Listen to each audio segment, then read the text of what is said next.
To come out is going to cost him 5 yards with a new rule as he's taken down right at the 20-yard line. And the Ravens taking the field. They are just obviously getting shellacked here in this one, Charles. What's the message if you're a coach for this final drive in a lopsided game like this?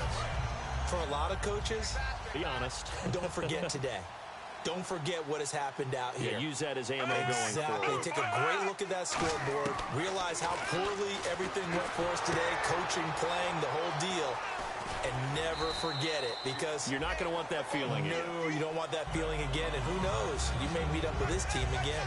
They completed the screen, but one of the things you worry about is can the quarterback get rid of the ball before he's actually tackled? So your offensive linemen have to hold up the rushers a little bit because you want to make sure you keep your guy's jersey clean throughout the game.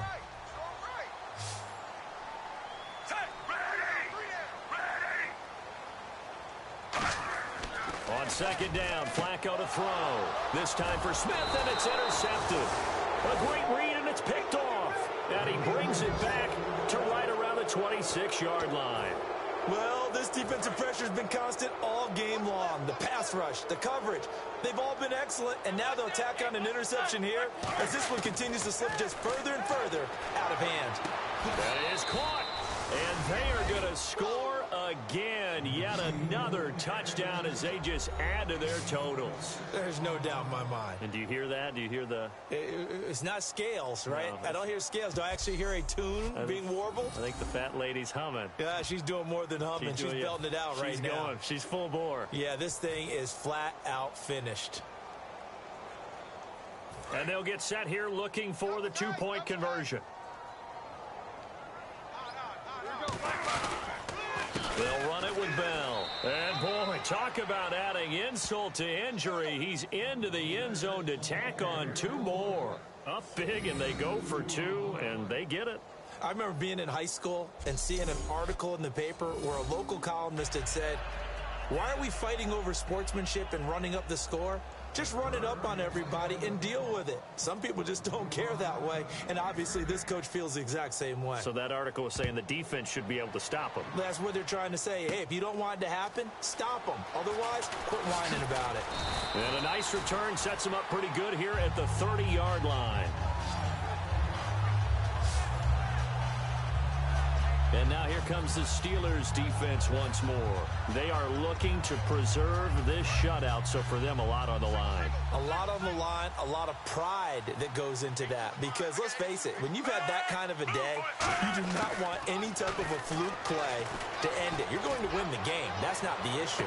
But to have a clean ledger going into the locker room and sitting in film next week, oh, that's satisfying. Makes you feel good. Oh, that's the way to do it. They're looking to cradle that goose egg. So 2nd and 10 here. I think you have to chalk that one up for the defense there. Someone right on the spot. Excellent coverage. Didn't leave him enough room to come down inbounds, even though he did catch the football. To the sideline, and oh, a nice catch there. Made sure the feet were inbounds, and they were. Can you do any more work or make it more dramatic for not much gain than what we just saw there? Did you see how his toes got down? Tip-tap, got him down. But what did he get out of it? He sold the sizzle. He just had no steak. I mean, was it 1 yard? Yeah, you plays like... And the Steeler pressure too much here. He's going down. Ryan Shazier with a big-time sack on 3rd down. And it'll be a loss of 7. Man, he got in there so quickly, Charles. What could the offense have done to adjust and account for that? But what you're hoping is that you figure out and you see and get a clue that maybe there's going to be some pressure coming at you, and you change the blocking schemes. Maybe you go to max protection. The biggest one is maybe bring your running back in to try and keep you clean. But in that case, that didn't happen. Zero accountability, and a sack resulted. So they tried to go for it for pride, but it really wouldn't matter. This one, it was already determined. No doubt about it. This one was over a while ago. And Pittsburgh getting set to take the field. Now Roethlisberger. And he will get into the end zone. It's another touchdown. This thing is ugly.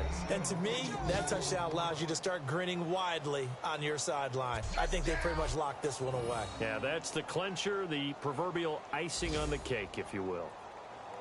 Extra point now by Boswell.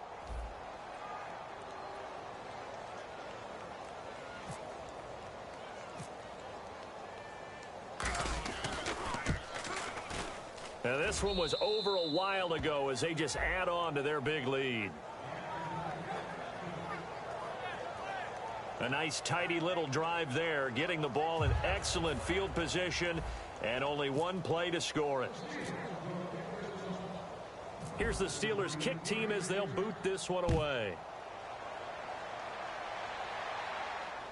This is taken at his 4.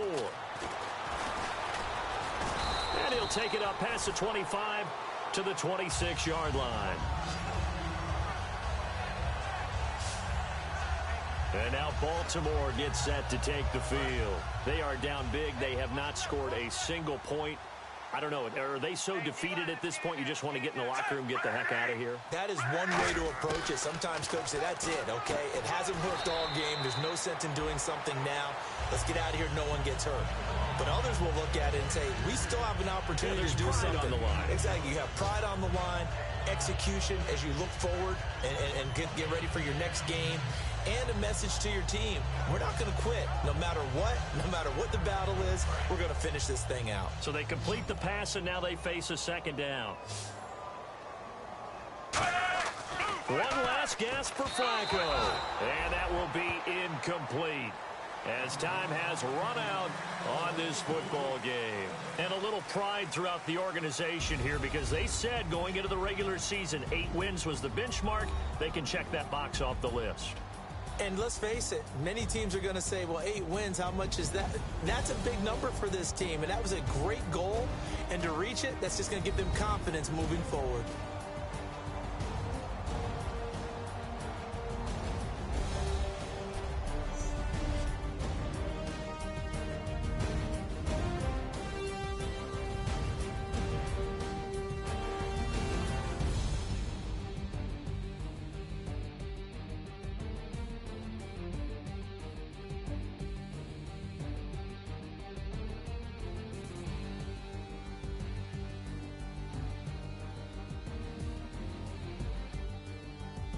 That'll do it for us. For Charles Davis and all our hardworking crew, I'm Brandon Gaudin. You've been watching the NFL on EA Sports. For more, find us on Twitter at EA Madden NFL.